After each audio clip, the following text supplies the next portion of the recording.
You are watching tomorrow's classrooms today. Writing lessons, writing a persuasive letter, mastery of the Cambridge IGCSE curriculum requirements. A scaffolded approach to guide students through the process of writing. Let's look at the reading and writing standards for a persuasive letter. First of all, reading standards. Understand explicit and implicit meanings. Critically evaluate and develop ideas with textual support. And use relevant information for specific purposes. Secondly, writing standards. Express thoughts, feelings, and imaginations clearly. Structure ideas and opinions effectively. Use appropriate vocabulary, sentence structures, and register for the context. And maintain accurate spelling, punctuation, and grammar. Now let's discuss the criteria for reading. Your content will be assessed out of 15 marks using established reading standards. The available marks are divided into 6 levels, each with specific marks assigned to them. You are expected to reach level 6, which requires you to successfully evaluate both explicit and implicit ideas and opinions. At this level, you should assimilate ideas from the text to provide a developed and sophisticated response. Now let's discuss the criteria for writing. Quality of your writing will be assessed out of 25 marks using established writing standards. The available marks are divided into 6 levels, each with the specific marks assigned to them. You are expected to reach level 6, which demands that your writing is highly effective, well-structured, uses sophisticated vocabulary, maintains an appropriate register, and is almost always accurate in spelling, punctuation, and grammar. Before we begin the lesson, let's test our knowledge of persuasive techniques, acronymed as DAFRST. Match DAFRST persuasive language techniques with the definitions. The first one is done for you. Now, pause the video and complete the rest. When you are done, check your answers against the answer key.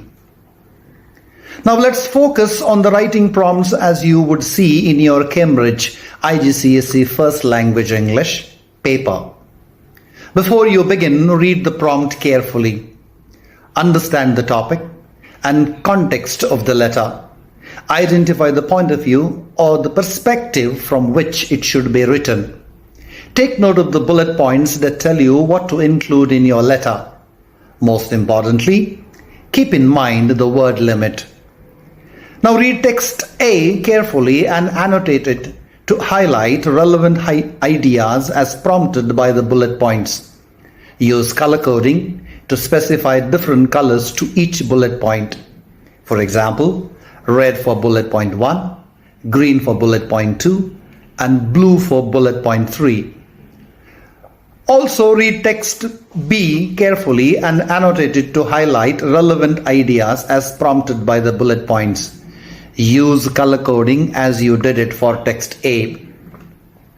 Further, collate all the explicit ideas you have color coded in red for bullet point 1. Group similar ideas under the same numbering.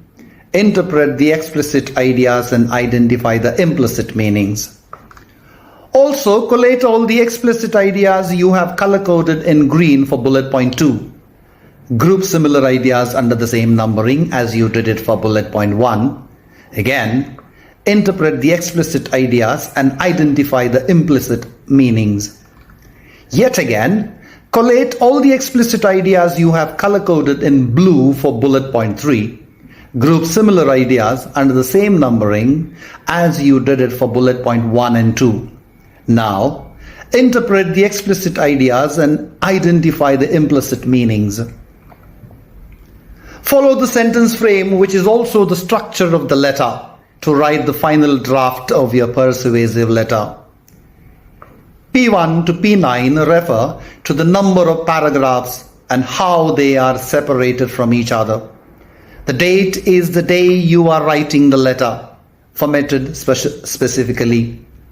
The opening salutation includes the writer's name, in this case, the name of your boss. The introduction of your letter comprises the context, topic, and main points. The context refers to the purpose of writing the letter. In this case, it's restrictions on listening to podcasts in the office.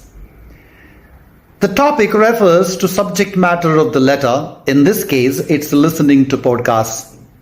Main points refer to the dominant ideas outlined in the bullet points. In this case, they are concerns and benefits of listening to podcasts. Each main paragraph, P4, P5, and P6, starts with the topic sentence based on the bullet points, and it is written in the first person. For example, for P4, a probable topic sentence would be, my ideas, attitudes, and opinions about podcasts. Taking a clue from bullet point 1, evaluate the ideas, attitudes, and opinions about podcast given in both texts. Then follow with the supporting details you have already highlighted from the text and interpreted for implicit meanings. A similar structure is followed for P5 and P6. The conclusion comprises a summary statement and a call to action. The summary statement is a summary of the 3 bullet points. In this case, it would be ideas, attitudes, and opinions about podcasts, concern and benefits of listening to podcasts. The call to action is a directive that encourages the audience to take a specific action.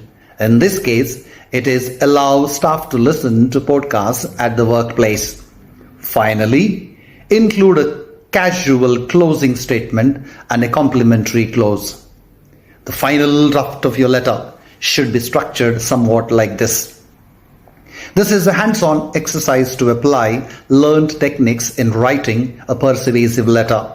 Follow the given prompt, read the first part of the text, read also the second part, and write your letter using the information and structure provided. Thanks for watching. Stay tuned for more writing lessons and tips. Don't forget to subscribe, like, share, and comment. Let's master writing together.